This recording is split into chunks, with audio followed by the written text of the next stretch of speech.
I got the ultimate petty revenge on a jealous, controlling boss by following her ridiculous rules to the letter, which ultimately got her fired. A few years back, I was working for a temp agency, getting sent out on short-term contracts to do the grunt work that no permanent employee wanted to touch. It wasn't glamorous, but paid the bills. I got assigned a 150-hour gig spread over 5 weeks at a small company. The job description just said office administration. No other details, but hey, work is work. The office turned out to be this cramped, stuffy little space tucked away in an industrial park. I was told to report to Beryl. When I arrived, an unhappy older woman was smoking by the entrance. That was Beryl. She didn't even say hello or ask my name. She just led me inside, pointed at a massive mountain of cardboard boxes full of papers, and said, "You need to scan all of that. There are 2 scanners connected to the computer. Get started. If you need help, call someone." And that was that. This huge pile of boxes was going to be my life for the next month plus. Fantastic. The office was mostly young guys, and Beryl was the only other woman there besides me. She was in her late 40s, seemed to smoke more than she worked, and, to put it mildly, didn't put much effort into her appearance. It was kind of nice that the guys would sometimes come over to my cubicle to chat. A few days into my scanning marathon, Beryl marched over to my desk. She wasn't happy that, in her opinion, I was talking too much and not working enough. I was surprised. I had no quotas or targets, but I was steadily making my way through that paper mountain. I got the feeling she just didn't like the male attention I was getting. I told her I barely left my desk except to use the bathroom, and if someone came to talk, it was fine. I could scan and chat at the same time, which I was literally doing right then. She didn't like that. She spun around, and as she walked away, snapped, "Just do your job." A couple of the guys heard it and came over afterward. "Don't sweat it," they said. They'd had agency workers before. Beryl always got nasty if a younger woman showed up, because she was bitter and jealous. Their words, not mine. Apparently, a few years back, one girl left in tears because Beryl tore her apart just for going to lunch with the guys. Naturally, that rubbed me the wrong way, especially since Beryl thought she could bully and disrespect temps, and I sure wasn't planning to quit because of some miserable hag. So I started dressing up. Full face of makeup, curled hair, a nice office-appropriate midi dress, high heels. The next day, when Beryl saw me clicking around the office in full glam, just to scan papers, she scowled but said nothing. The following week, Beryl carved time out of her hectic schedule of smoke breaks and came to my cubicle for the second time ever. Some of the papers were stapled, so I'd borrowed a staple remover and a stapler from someone in the office. My process was remove the staple, scan the document, rename the file on the computer, then restaple it and put it back in the box. I was just pulling out a staple when Beryl walked past. Her first words were, "What are you doing?" I explained that the document was stapled, and if I fed it into the scanner, it could damage the machine. She raised her voice. "No one told you to do that. Just scan each page separately." I could almost hear her eyes rolling as she walked off. Well, okay then. I started scanning everything with the staples in. Then I'd create folders like document 123 and name each file 123page 1.pdf, 123page 2.pdf. You get the idea. It slowed the work to a crawl, but orders are orders. At one point, Beryl walked past and saw me flipping a page. My hair was in a bun, the heels were off, and she smirked. She thought she'd broken my spirit and that I hadn't noticed. "Don't worry, Beryl, you didn't break me, and I didn't notice." The papers in the boxes were arranged from newest to oldest. When I got to the older ones, it was clear they'd been shuffled around a lot. They were a bit crumpled or bent. A paper jam wasn't a new problem. It had happened a couple of times before, but with these older documents, it started happening more often. It was an easy fix. Open the back cover, wiggle the paper out, cancel the job, and try again. At this stage, I went back to removing staples and putting them back because Beryl had given me more leeway thinking she defeated me, and I just wanted to finish and get out of there as fast as possible. One day during my 4th week, Beryl walked in and saw me clearing a jam. She completely lost it. She yelled, "Arthur, what are you doing?" Every head in the office turned towards us. I said calmly, "The scanner jammed." I'm just getting the paper out to rescan it. It'll take 2 minutes. She kept screaming. You were never instructed to perform repairs. We have a specialist for that. Stop it immediately and call someone. I asked you to do that from the very beginning. Why can't you follow the simplest instructions? It took all my patience not to snap back.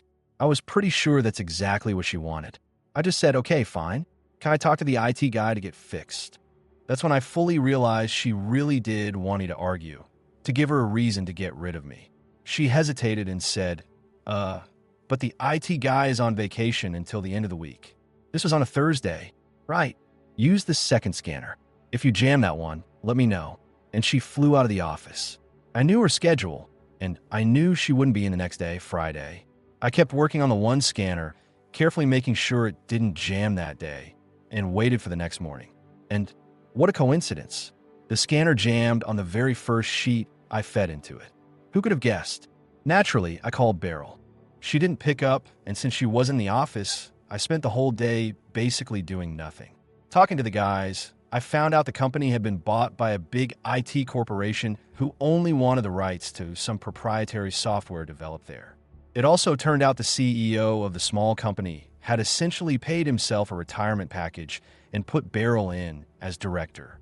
Beryl knew her days were numbered, so she took her anger out on the staff even more. The guys, however, had guaranteed positions with the new IT firm and were happy about it. As they told me, the new company had 120,000 employees. They could easily find room for 30 devs. Finding one spot for a director? Not so much. When we came in on Monday, a vein was literally pulsing on Beryl's forehead. She'd wasted a whole working day, billed to the agency, all because little old me apparently couldn't be trusted to pull out a stuck piece of paper. I usually arrived a bit later than everyone else, a perk of being a temp. When I got there, she had already summoned the IT champion to perform the super complex operation of opening the scanner and extracting the sheet. She didn't even look at me, just tossed over her shoulder. The scanners are fixed. Do your job and stay out of the way. Now, you might be thinking this is a lot of story for such a seemingly petty situation. Well, you like the ending. My final week coincided with a new contract the company had from the new owners. I guess it was some kind of test. I didn't fully understand the task, but it involved a lot of scanning handwritten documents. Hooray, more boxes. At the same time, a few of the guys flew to the new parent company's headquarters in the US. I'm based in the UK. The IT champion was among them. When the boxes were delivered to my cubicle, Beryl popped her head in and said, "This is top priority. Everything I've told you is more important now than ever. Don't mess up or you're out." Understood. Yes, ma'am. The documents were from the US. We used different paper sizes. The very first sheet I fed into the scanner jammed it and triggered a lockout because the scanner was expecting A4 and got US letter. I had jammed both scanners. Beryl, of course, hadn't missed her chance to fly to America, so she'd gone with the guys. I called her at 11 a.m. UK time, which was 5 a.m. her time. She answered and was profoundly unhappy. I almost felt sorry for the people in the neighboring hotel rooms when she shrieked into the phone. "You did what? How? Why?" I explained about the American paper size. "Can't you just fix it?" "No," I replied. "You said many times I'm not allowed to repair these scanners. What is the business continuity plan?" Side note, my brother fed me that line, and he still doesn't understand why I showed up at his place later with a couple of pizzas and a case of beer. Beryl had no clue what to do. She was clearly thrown off balance. "Just do something. We need this finished. What exactly would you like me to do?" "Fix the scanners. This is actually important." "I'm sorry. You said I'm not authorized to do that. I need clear instructions. Just fix them. I'd be happy to show the IT specialist where the scanners are if you can send them over." Click. Dial tone. And that was that. For the rest of the week, I chatted with colleagues, updated my resume, and applied for jobs. No one ever came to fix the scanners. When my final week ended, I said goodbye to the guys, wished them luck, and walked out, leaving all that mission-critical paperwork unscanned. I later found out that when Beryl returned from her business trip, she had only spent 1 day at the headquarters. She'd dumped everything on the guys, and when it all went sideways due to a lack of results, people started asking where she even was. This was only the second day of a 5-day trip. She was at a spa with her phone turned off. She got flown back early on the 5th day without seeing her colleagues or the head office people. I kept in touch with a few of the guys afterward. In the end, the devs got their contracts transferred to the big IT firm. They got a small raise, but the main perk was the option to work from home. This was before the pandemic, so that was a rare thing back then. Beryl, meanwhile, ended up far worse. First, she was offered a redundancy package with payouts, including pension bonuses. But then when someone complained she was missing from meetings, and I suspect it was their IT champion, it came out that she'd been sightseeing, shopping, sunbathing, and getting her hair done on company time during that trip. She was fired. No bonus, no pension, nothing. I left the temp agency soon after, and after a couple of job hops, landed a position I'm really happy with. My agency never found out a thing. They just wanted their money, and aside from one check-in call at the start, they didn't care about anything else. All right, moving on to the next story. Let me tell you the story of how I, a petty nobody in the eyes of management, used their own neglect and their own rules to send 6 perfectly good trucks for repair instead of 6 broken ones, and almost blew up a national contract in the process. To set the stage, I worked for 6 years at a big armored car company, working my way up from a route driver to a jumper. That's the guy who goes into stores and banks to grab the cash, then to the vault, and finally to being the de facto vault manager, though they never officially made me a supervisor, and you're about to see why. Our branch was a big remote site for the main hub, which was about 2 hours away, and we ran almost 30 routes from our location. The kicker was, we had no repair garage. If a truck broke down, it had to be towed to the main hub, or if it could still move, the main hub would send a driver to come get it. The entire management team at our branch worked a strict 9 to 5, and after 5 p.m., it was like they fell off the face of the earth, phones off, emails ignored. And honestly, if I was getting paid $45,000 a year to run a branch in suburban Boston, I'd probably do the same. The last branch manager I dealt with hated my guts. He accused me of dragging my feet on data entry, which, depending on the day, could be between 800 and 6,000 separate orders I had to input in the first 2 hours of my shift so logistics could plan the routes. He said I was bad at my job and unprofessional. On that last point, maybe he had a bit of a case. I'd built a reputation for taking initiative and making decisions I technically shouldn't have. But again, once management left at 5, I was the senior guy on site. Everything landed on my shoulders, but I didn't have the official responsibility or pay. So my strategy to cover my backside was simple. Anytime a big problem came up, I'd send an email to every manager I could think of. I'd describe the problem, its impact, and propose my solution. Knowing full well I wouldn't get a reply that night, I would always end the email in bold letters with, "Here is how I plan to resolve this issue. I will proceed with this plan if I do not hear from management by the end of the shift." It was malicious compliance, plain and simple. So, one night around 9 p.m., the nightly shuttle truck from the main hub rolls in. They drop off a few pallets of cash and coins, and I noticed they brought 6 extra drivers with them. 6. I'll walk up to the shuttle driver and ask, "Hey Gary, what's with the crowd?" He just shrugs and says, "Dan wants all the trucks Andy said need repairs. Andy was supposed to email you the list." Well, Andy didn't. And this was far from the first time I was suddenly expected to play musical chairs with a garage full of trucks to dig one specific vehicle out. We store most trucks inside in a kind of organized chaos, and because they were all packed in, moving even one was a massive headache. I immediately checked my email. Nothing. I asked the shuttle driver for his copy of the list. He doesn't have one. I call the main hub's night manager. No list. I call my branch manager, his assistant, the morning manager, the morning supervisors. Radio silence from everyone. I didn't want to keep these drivers hanging around all night for no reason. They were usually volunteers looking for overtime after their own routes. So I did what I always did. I opened a new email. To whom? All the managers I just tried to call. Subject line, trucks to main hub. The body was my standard script. Good evening all. Once again, I have been given a directive to send vehicles to the main hub for repair without prior notification. To resolve this situation and not waste driver overtime, I am sending the drivers back with the following vehicles. And then I listed 6 truck numbers. And I ended it You guessed it. Here's how I plan to resolve this issue.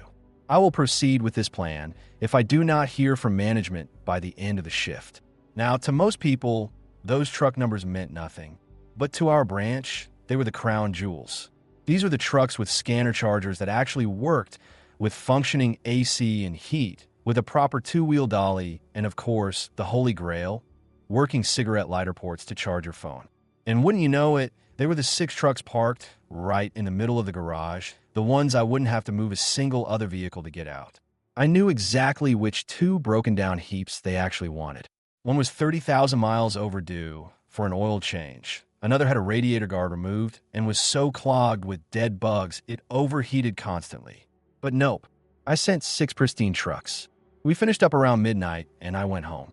The moment I hit the bed, I silenced my phone. The branch opened at 4:30 in the morning.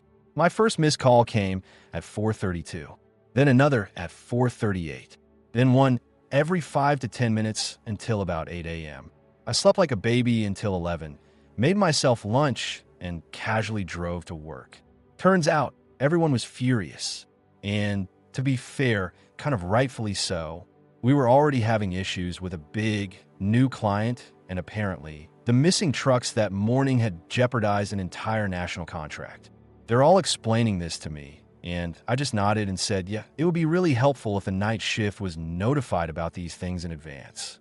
And maybe you should put someone in charge of the vault that you can trust as a voice of reason. The new manager tried to fire me on the spot. He said he could bring his 10-year-old son in and he'd do my job faster and better. So I handed him a stack of papers about 2 inches thick, all the orders that needed to be input into the system in the next 2 hours. And I said, you're probably right. And maybe you shouldn't put someone you don't trust as a voice of reason in charge of my department. And I just walked out for a smoke. I wish I was financially stable enough or cool enough to have quit right then and there, but I wasn't. About half an hour later, he came out and asked me to handle the orders. I told him to call his son. He apologized, and you know what? It never happened again. They did eventually hire someone to officially run the department, and I went right back to doing exactly what I was doing before because I refused to corral the staff if I wasn't getting supervisor pay. That company had a nasty habit of dangling a promotion in front of you for months, making you do the work for less money to prove your initiative before they'd finally pay you for the title. So, in the end, nothing really changed for me. But for one glorious night, because a manager went home without sending an email, the main hub got 6 perfect trucks they didn't need, and our branch got a very loud, very expensive wake-up call about what happens when you ignore the guy running your vault. Thanks so much for watching. If you found this story crazy or shocking, drop a comment below with your thoughts. I'd love to hear what you think. Don't forget to like the video and subscribe for more unbelievable storytime content.